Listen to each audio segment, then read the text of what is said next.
So yes, I'm Jason Larsen. This is Marina Krotofil, and this is Rocking in a Pocketbook, hacking chemical plants for competition and extortion.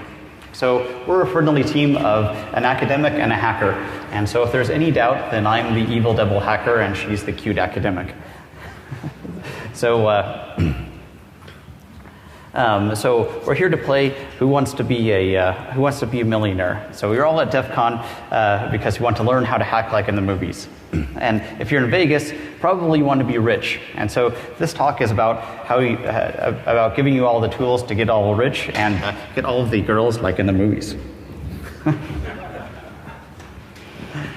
So if you want to get rich and have some money, then maybe you want to hack some process control networks. So industrial control systems. So in general, industrial control systems are just a whole bunch of computers that have only one thing that's different than all the other computers in the world. They run physical stuff out in the real world. They run power grids, chemical plants, wastewater treatment facilities, all of that type of stuff. So typically run for the benefit of mankind. So industry means big business, and big business means big dollars. So some smart hacker starts in a coffee shop and sits down and clicks on the keyboard, and then half a world away, then of course all the movies will tell us that fire and destruction, everything breaks out at some factory all the way over there. But all the stuff that happens in the middle is kind of one of the big mysteries of the 21st century. It's just twiddle fingers, explosion, and nothing in the middle.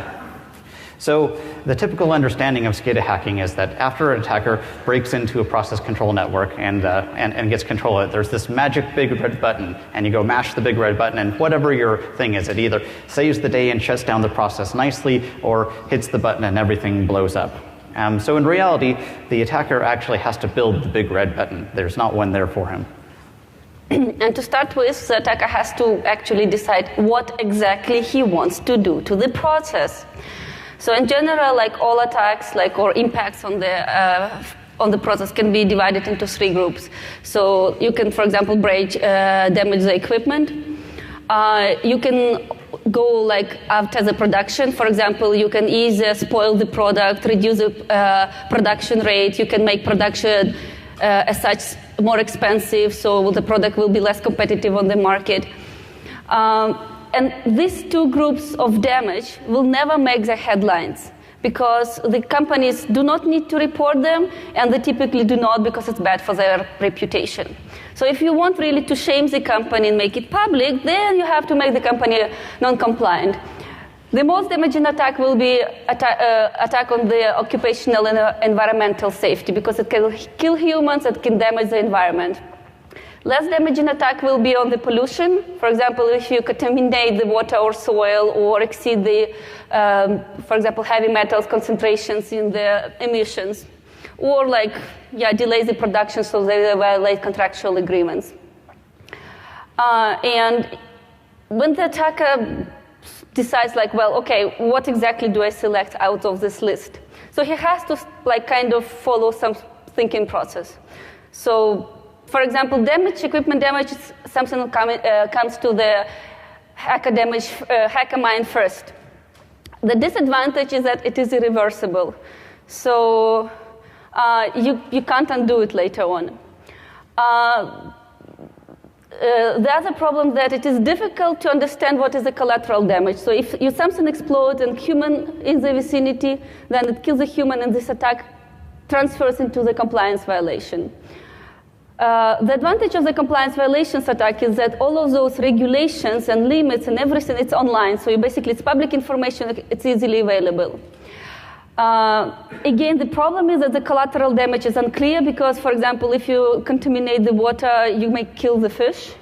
So many people get upset with that.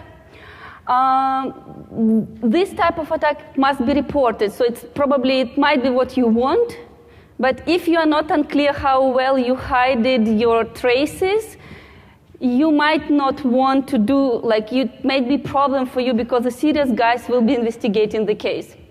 So out of this consideration, the attacks on the production damage is actually more preferable scenario because nobody needs to report them, nothing gets killed. So for the attacker, it sounds like a more safer scenario.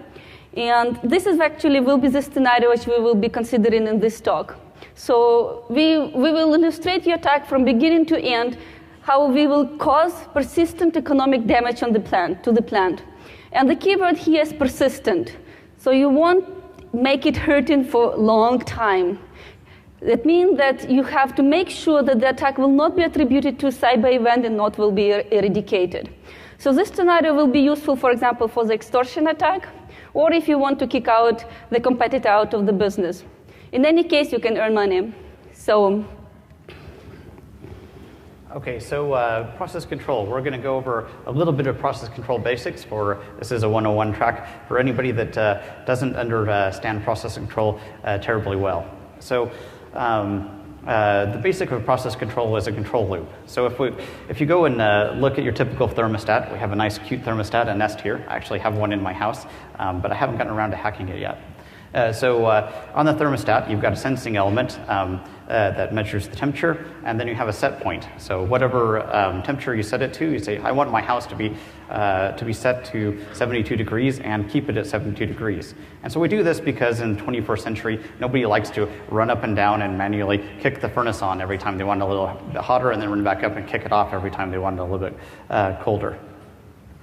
So in process control terms, this is a control loop. So in a control loop, you have the physical process, your furnace that's running on, and you have some sensors, namely the temperature sensor, and they feed back through the control systems to the actuator, and the actuators turn stuff on and off, and keep everything in balance wherever the set point is set. In the control system, this is just another way to look at a control system. Here we have all the same processes. And the measured, the actual observed, set point is called the process variable. The observed temperature in the house right now is called the measure variable, and it feeds back, and in the little red X over there, we make decisions on whether or not we should kick things on and kick things off. So if you go up to large scale, then you can't really fit all of the logic that needs to run a whole big chemical plant inside of a little thermostat. So we stick them in larger boxes. We call these programmable logic controllers.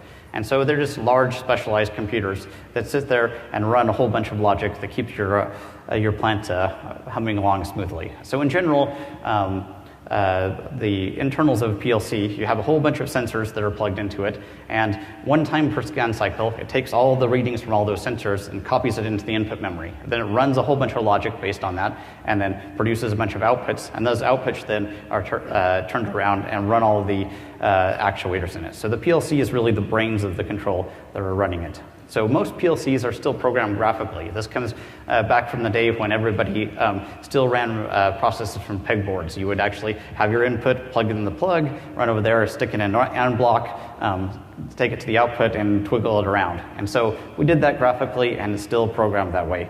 Most of the time, as a computer scientist, you scream, no, just give me a real language.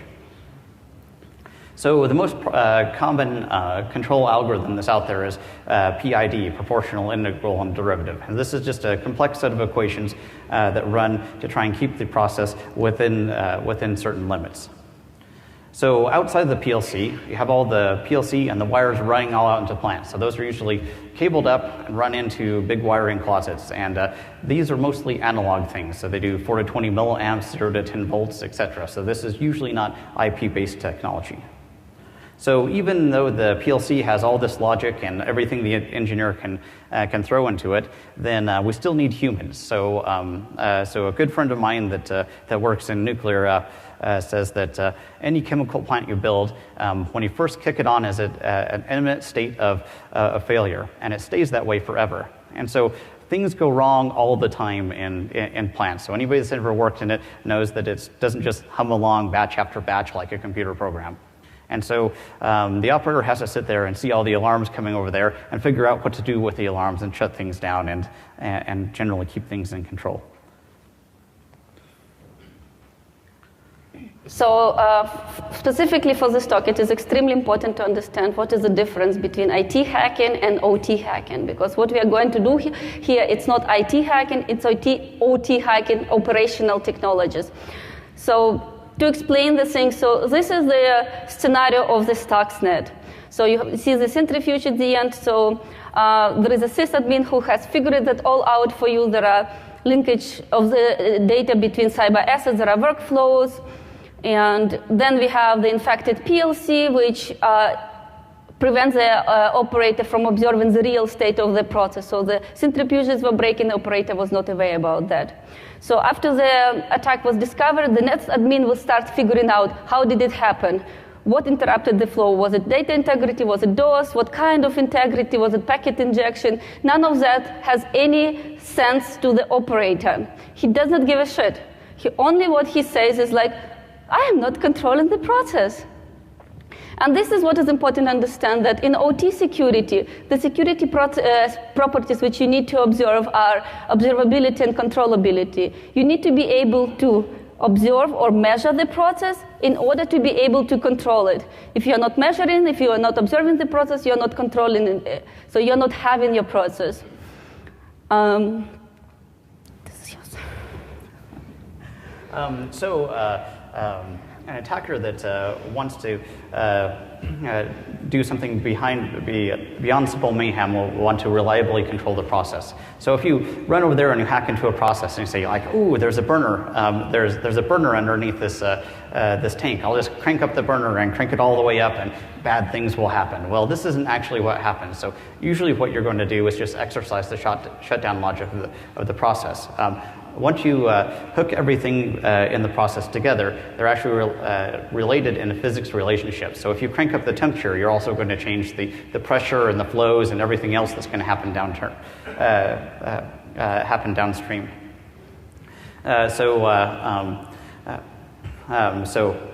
Oops, I've lost my spot now.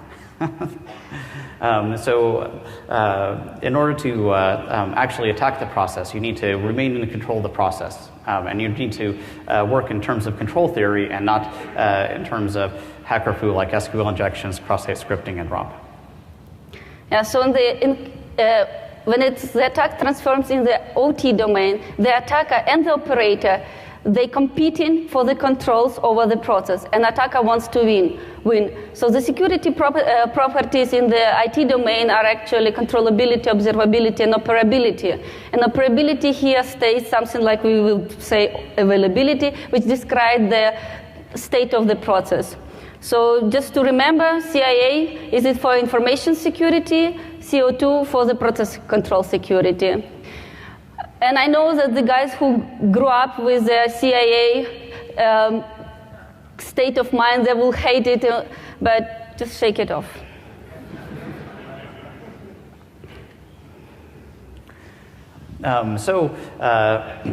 When the attacker goes in and hits the process, he can take one of a few approaches. So he can either take control of the process and reliably control it through the entire life cycle of the attack. This is what we'll talk about later. He can take control of the process and control it into a state that then puts it in imminent failure and just kind of let it go and let bad things happen. And that's what I talked about a few days ago at DEF CON. Or he can make the process unusable by just simply messing with the controls. And I'm going to talk a little bit about that right now. So let's consider a car and a driver. So the attacker's hacked into the car, and he's got control of the brakes. And so if he comes over there and he grabs the left front brake, then the driver's going to compensate and go to the left. Well, the attacker's just going to let go of the left brake and grab the right brake, and he's going to compensate back the other way until they're going back and forth, trying to keep the car under control. And so since the attacker is a computer, then the attacker will always be able to anticipate and win this one. So we call these actually multi-adaptive algorithms. And so in the case of the car, the human is actually called the hidden actor in the process. And so any subset of a process can be modeled as a hidden actor. So if you have a refining phase or whatever else, you can consider that the hidden actor and apply multi-feedback or multi-adaptive algorithms to the feedback loops to just try and grab the feedback loops and run them back and forth and trying to get things to run out of control. And so this is actually a single set of algorithms that's based on the algorithms we use to automatically tune process control variable loops. Except we're applying them to instead of to remove the variation, to add more and more variation over time. And so you can grab those and apply them to a car, or you can apply them to a boiler, and they work just as well either way.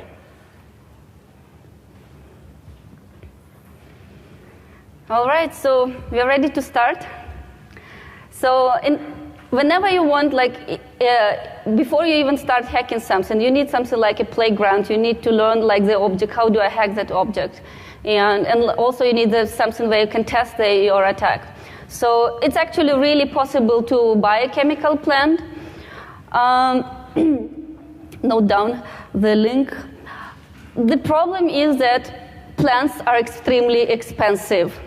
Also, you cannot relocate them easily, and you need more than 2 people to run them. Moreover, if you will hack it to the death, you will need more money to fix it. So hacking the real plants is actually not sustainable. And actually in the industry, in the chemical processing industry, or like in R&D, it is more common to use actually the model of the processes. So this is a realistic, in this research, we've been using the realistic model of vanilla acetate plant. It's a plant which produces a commodity chemical, vanilla acetate, which is then used to produce chemical adhesives, plastic, and so on. So, and actually, like with this talk, we also released 2 models of chemical plants which were transformed into the framework for cyber-physical exercises. We actually wanted to show you quickly how it looks like.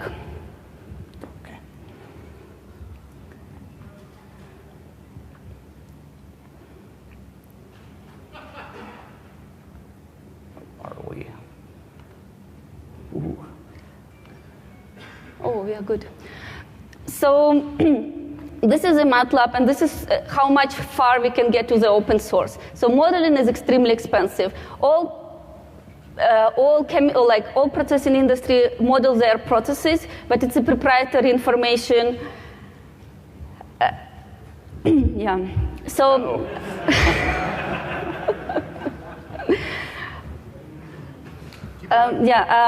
So.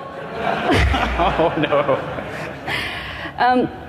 The problem is, so we've built a Simulink model of the vanilla acetate plant, and what you see on the, what size is it? It is on the left side is actually the set points into the process. So if we will kick in a little bit inside, so this is the plan, this is the source code which actually schedules all the routine of the supporting CCC processes. I have something for you. How are they doing?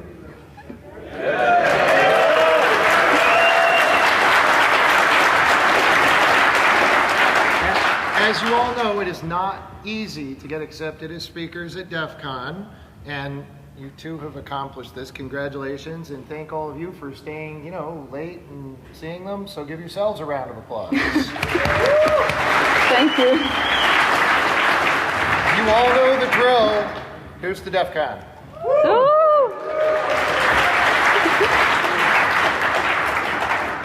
All right. Oh. Good job. Now I just want to see you continue.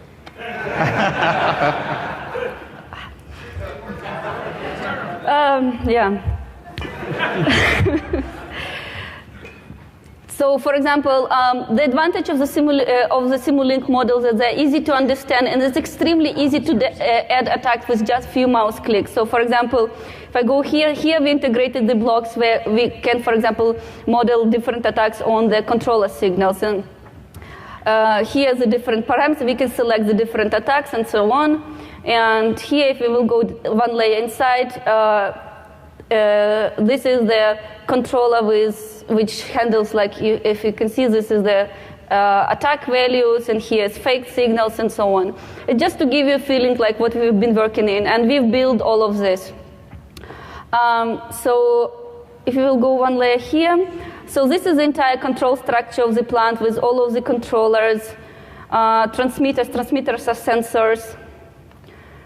And this is the controllers, and as you can see, there is a lot of parameters inside, and everything what we have been introducing you in this beginning, the attacker cannot hack the process if he does not understand the principle of control loops, how do you tune them, and so on. So that was just a quick demo, just to give you a feeling of what we've been working with.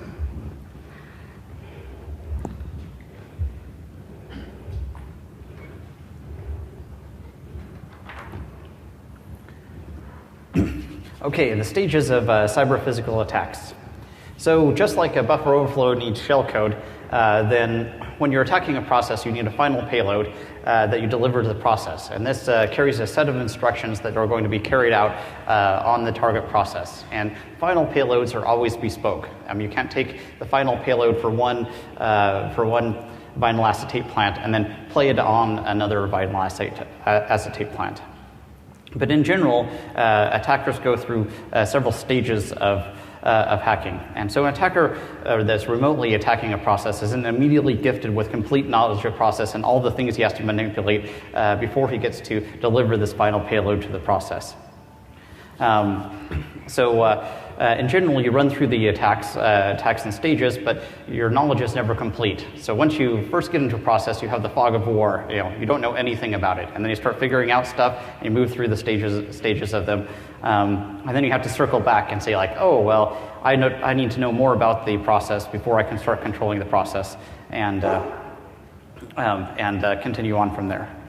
So the first stage of hacking a process is access. So you have the guy in the coffee shop in France, and he's running over and hacking in the process. And in general, SCADA networks have a traditional IT network where you get in, just send your favorite flash exploit to some clueless user, have them click onto it, onto the SCADA or onto the business network, done. So generally, process control networks have firewalls and additional protections away from the business network. So there you've got to get across antiviruses, database links, patch management systems, etc., and into the process control network. But once you're into the process control network, then you stop having to use hacker tools, because most of the things in the process control network will just respond to any properly formatted command. So if you take a Modbus controller and you say, hey, go turn that pump on, and you throw it at the Modbus controller, it will just take that command and then run on it. So you can move freely about the SCADA network with most impunity once you get inside of it. And so if you don't have a whole bunch of stuff already all stuck together, then now there's people that will sell you SCADA exploit packs. So you can just run out into the network, apply a bunch of credit card to the problem, you're all done, you have a bunch of exploits for the SCADA network. So there is an alternative approach, the approach that was taken by Aaron Leverett using Showdown. So one of the things you can do nowadays, if you don't really care who you're hacking into, is you can just run out to Showdown and say, show me all of the industrial controllers out on the internet. There's way more than there should be. Go grab a bunch of exploits, go pop, pop, pop, pop, pop, pop, and then see where they lead. So a third approach you can get is that sensors now are getting smarter and smarter. They're getting IP stacks. They have their own little CPUs and operating systems, and are all getting to be part of the Internet of Things things. So if you looked at my presentation from S4 in 2014, I described how to take a SCADA attack and miniaturize it down all the way it will fit into the middle of one of these sensors. You just have to get the sensor into the middle of the process, and it can unpack itself and keep on going. So after that, you have discovery. Okay, so you are in.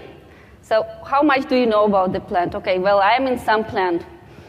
You really need to understand lots of things about it. So do you know what stripper is?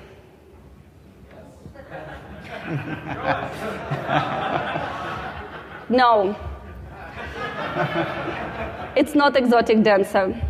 It's a stripping column. So you really need to understand equipment when you try to hack a plant. So in general, the attacker needs to know this much of information about the plant, what and how the process is producing. So even if it is vinyl acetate plant, the actual chemistry and kinetics of the process are proprietary. How the process is controlled and wired. So it means where is the location of the control valves, how the control loops are tuned, what is the control strategy applied, how the plant is built environment, like basically how the sensors connected to the PLCs. And very important, what are the physical constraints of the plants? This stage of the attack starts very long time in advance with old-fashioned espionage and reconnaissance attacks. And then, for example, for many information you will need also to hack into the third parties. Like, for example, most of the equipment is designed by third parties and chemistry is developed by third parties. And actually the attackers has understood the necessity of the stage long time ago, because the espionage attacks against the industries has started long time ago with the samples dated to 2003. And just to quote you, the description of one of the APTs is that the goal of the attackers appeared to be collect intellectual property such as design documents, formulas, and manufacturing processes. So the attackers knows what to do. So they will be looking something like for this, something like looks like chemical formulas, piping and instrumentation diagrams, instrumentation list, wiring diagrams. And after the attacker figures this out, like he will understand like how the plant is built and operates. He will start thinking, okay, what can I do to it to cause persistent economic damage? So at this stage, we already understand how vinyl acetate plant works. So in general, the easiest way to cause economic damage would be to destroy the pipe which carries the final product into the vessels.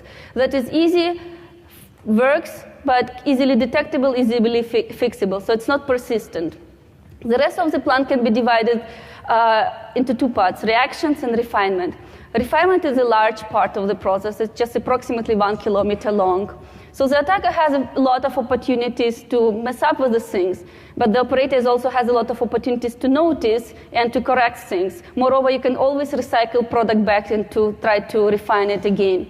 In contrast, if you will mess up with the reaction process in the reactor, you reliably produce less product. So that is a good scenario for the persistent economic damage. And important to understand that even this simple analysis is not possible without input of the experts. So we resolved to attack in our attack scenario, we resolved to attack the reactor unit. Then the attacker has to needs to figure out how the plant is built and wired. So this is one of the most time-consuming and difficult part of the SCADA hacking. So the hacker has to figure out the relationship between tags in the PLC equipment and how that all looks on the diagrams. So most of the processes operate on the points logic abstract layer. So everything what can be measured, basically all sensors and set, so actuators, those are points. The plant may have 10,000 points. Where do they go? What do they do? So the attacker have to perform all of this mapping. It's a lot of work, and interestingly enough, I don't remember the year, but the Havex malware has already exhibited their first attempts of the attackers to actually map and mine their equipment in the field. So the attackers are already this far. So in this stage, we already could figure out all of the mapping between equipment and controllers. So we are back to the vinyl acetate plant. We need to figure out the location of the control loops. Once we have that, the attacker needs to understand how those control loops are tuned. This is extremely important. The good place to go for that is instrument engineering applications, because they will have everything what you need. I grabbed this screenshot from the internet.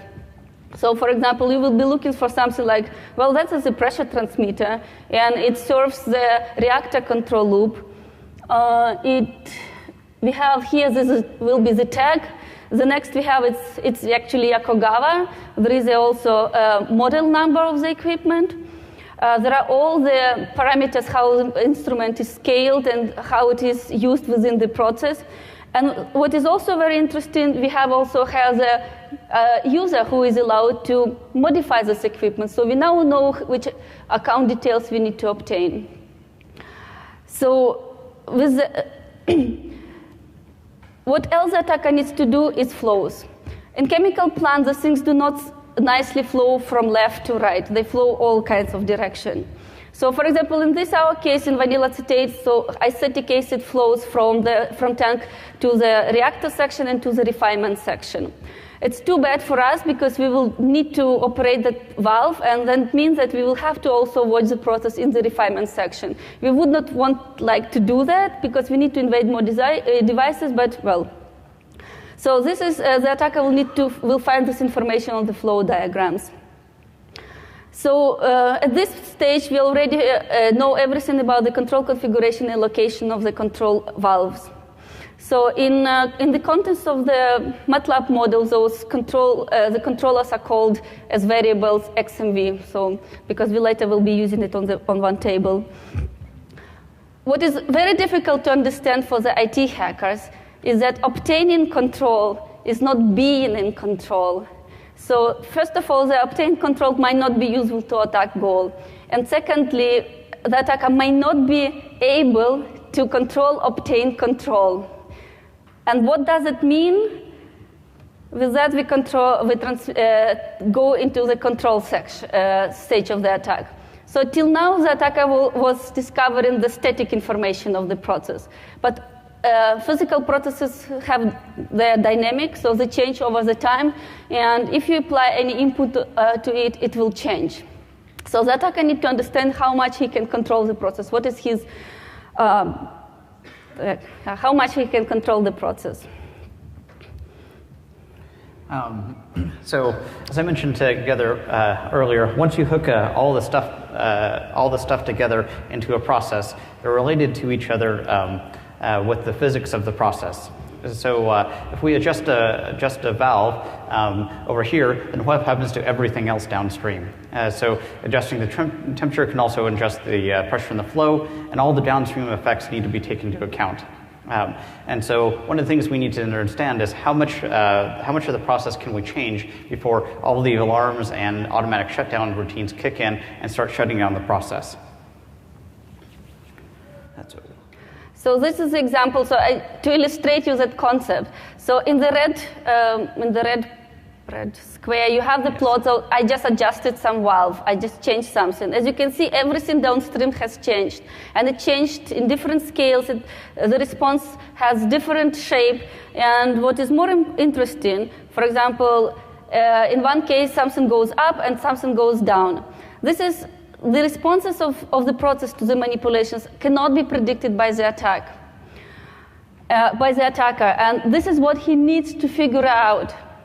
And for example, as you can see, why things go different in different control loops. Not only because of the physics of the process, but also because there are millions of parameters which influence the process response. So this is a control loop which we've been showing before. So there are many parameters at each stage which will be influencing the response of the process to the manipulation. And the attacker needs to take into account all of them. What is more important, when the attacker changes something and observes the input, he cannot never understand whether the response is a response to the attack or it's because of some configuration of the process. So just to give an example, in my earlier works, when I've been designing exploits on processes, I've been considering several of those parameters, and I have to really encode into my exploit the ways how I will be dealing with them. So one of the most difficult parts of hacking continuous processes is process nonlinearity. Most of the physical processes are nonlinear. What does it mean? In short, it means that the response of the process is not proportional to the input into the process. For example, if the process is heated, how the process behaves when being heated from 140 degrees to 150 degrees is completely different when it's further heated to 160 degrees. And if you never model the behavior of the process in that range, you don't know how the process will behave. So the behavior of processes is known to controllers as well to the extent of the modeling. So if the control algorithm has never been tested and designed to deal with the process in that in that range, it will not be able to control it. The problem of the attacker, he will move the process outside of the optimal envelope. So he have to deal with all of those strange behaviors of the processes, and it's not easy. So just to give you an example, what is nonlinearity, you see it's just simple response, and it is reactor exit temperature. You change something, and the response is definitely nonlinear. And all of those spikes are extremely annoying to the attacker because they cause alarms, because they just hit some like maximum values. Another problem, like one of the issues which we have to deal while hacking this particular process was that this was a very badly configured plan, and all the controls were purely controlled. So whenever we've been trying to change something to our benefits, many control loops had a ringing effect. And if you will see this, like, look at the blue circle, you can see, well, but that's like fluctuation is just kind of tiny little, like, why do you even bother? The problem is that tiny little fluctuation in one control loop cause enormous impact on the other control loops.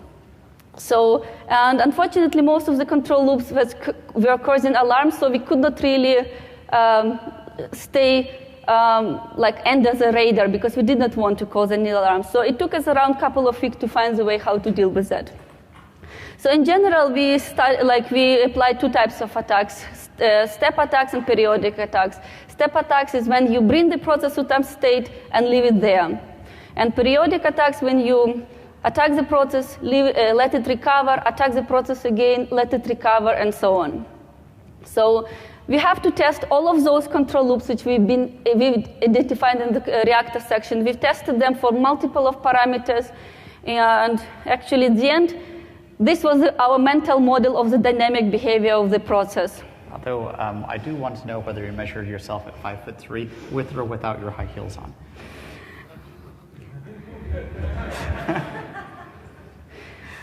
So that we've been like, So obviously, since this was our first attempt to, you see, like this is the first public talk on the complete attack from start to end. So obviously, this was the first attempt to understand the dynamic behavior of the process. So we were not obviously optimal. So we're now trying to find the way to optimize it so it would fit in a small payload, like exploitable payload. So the outcome of the control stage that the attacker will need to classify the available control loops, like how they're useful for him, how well he can control them. So we basically found those factors which would be, like, for example, we use the sensitivity of the control loops. So highly sensitive loops are not reliably controllable, so you probably don't want to use them in your final payload. Also, another outcome of the control stage is that alarm propagation. You want to know what are the marginal parameters of the attack which still do not cause the alarms. So now we now know what we can control, to which extent, and we can actually start designing the real attacks. And with that, we transition to the damage stage. So in the damage stage, you're trying to figure out, okay, I know all this stuff I can do about the process. What am I actually going to do about it? So the damage stage is actually the least familiar stage to IT hackers. So there's a lot of good starting points when you go and start looking at the damage stage. So one of the good basic principles is if things happened in the real world by accident, you can probably make them happen by malicious intent. So you can go to all the places where these are recorded, to government databases, the plant's own databases, like the Chemical Safety Board, etc., and read about all the things that have actually gone horribly wrong. And they're out there on the internet for you to go and read. So the target plant may not have been designed in a hacker-friendly way. So you may really want to know what this particular value is, but there may be no sensor there or no sensor close to it. And the information may be spread out across the process. The control loops could be designed to control different parameters than the ones you want to actually reach in and control. It's like, oh, I would really like to change the pressure here, but there's no pressure control loop, and so I won't do it. In this case, in this case, so since we want to read, we decided to mess up with the production of vanilla acetate. So we want to actually make the plant produce less. To measure the impact of our attacks, we need to actually measure how much molecules of the vanilla acetate are there in the reactor exit. The concentration of chemicals is usually measured by the analyzers. There are 4 analyzers in the vanilla acetate plant, in this plant, and none of them in the reactor exit. There are only flow and temperature. In order to compute the volume, we need actually the concentration and the flow. The only available place where we could get those numbers is at the exit of the plant. But measuring there is too late because that values are available like in 8 hours. So then you will have to attack something and wait 8 hours until you can measure it. It's certainly not sustainable. So we've been we've been actually in desperation because it seems like, how do we proceed? We don't have numbers. We can't evaluate how effective our attacks could be. And this is at that point, I remember the presentation of Jason actually from another conference when he'd been talking about proxy sensors. So the concept behind that is following. So in general, there are 2 answers to measure in something. It's technician and engineer answer. Technician will tell you that something is decreasing or increasing, and engineer will tell you by how much. So by using proxy sensors, you actually can obtain at least a technician answer. And a proxy sensor is something that changes with respect to another parameter which you are interested in. So in our case, the proxy sensor is a temperature in the reactor exit. So if temperature is decreasing, it means that less reaction is happening in the reactor. So with that, at least we can see whether our attack is effective or not. That was already a good start, but it still does not allow us to compare the effectiveness between different attacks. So we desperately needed the engineering answer. And this is where then we started to think further. Actually, process algorithms are extremely complex, and there are a lot of optimization applications running in each plant will try to optimize how the performance of the plants. And there will be a lot of internal, intermediate computation. So we decided to give a shot, maybe there will be some numbers computed in between which can be useful to us. So we started looking into the code, and we knew that we need to look into to find some ugly differential equation. And eventually we found the piece of the code which seems like, they're computing what we need. The problem was that the numbers which were, intermediate numbers, were extremely weird. We could not do really anything with them. They did not sum up to 0, to 1, to 100. They are just too small. So we did not know what to do with that, but still the gut feeling told us that's the right number. So we spent actually 2 weeks playing with those numbers until we actually could figure it out. So eventually we could compute the concentration of the vanilla acetate in the reactor exit, and with that we actually can finally measure the effect of our attacks in dollars. So the outcome of the damage state is a portfolio of attacks which you classify with respect to the damage potential. And then you just apply those attacks at the opportune time. So you would think that this is all, and we already done because we have our attacks, we can code it, so let's just go and hack it. But that's not all. So the final stage of hacking a control system is cleanup. In most IT scenarios, you go hack into something, it's like, oh, I've got the databases, I got all this stuff, and when I'm done, I erase all the logs, and I'm just gone. I was never really there. But in hacking process control systems, if you leave the big smoking plant, then somebody will investigate the big smoking plant. And so you have to convince the people that are actually investigating this that the big smoking plant was the result of operator error, misconfigured equipment, all of those types of things. Having a human in the control loop turns this from just a purely cyber system into a socio-technical system. And so since there's real people that are out there playing with the process and real people that are going to analyze the process when it's all bad and gone, then we can go and attack the system. So creating a forensic footprint. So So if you come over there and you create a persistent problem in the plant and the production is going down, somebody's going to go notice and say, like, why are we not making money? And to go and try and fix it. And so, but you can do things like timing the attacks when a particular employee is on shift, and then after a while they say, like, oh, whenever Bill's on shift, then things go horribly wrong and we don't make money, so let's go beat Bill a little bit. He must be the problem. And so the employee can end up getting investigated instead of the process. So in this particular case, we're going to show you one where we pick several ways that the temperature can be increased. And so our plan is we'll just wait for the next scheduled instrument calibration. We'll perform the first attack, making it inefficient. And then we'll wait for the maintenance guy to be yelled at and say, like, oh, you tuned it wrong. Please go tune it again. And then we'll just perform the next one. And then he'll go back and tune it again. We'll just perform the next one and the next one and the next one. So here we see 4 different attacks on the reactor temperature and the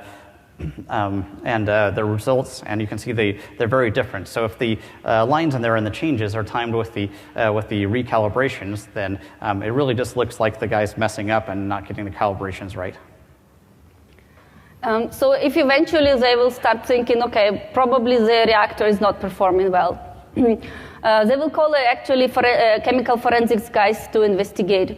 It is not possible actually to see into the reactor. So how the forensic guys investigated, they compute specific, they have a metrics to compute in which can understand what is happening with the reactor. So the attacker has to understand how they do it in order to fool them. So these 4 plots is just like some of the metrics which we've been computing for the reactor performance. And although they look similar, they all tell completely different things, strangely. So then just change attack patterns according to the debugging efforts of the plant personnel, and they will just keep thinking that they're not doing a good job.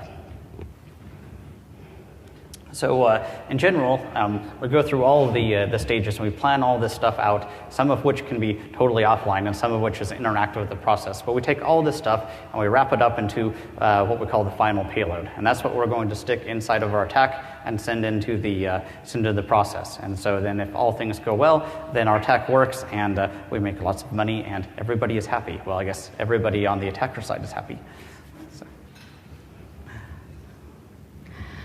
There is a big problem right now.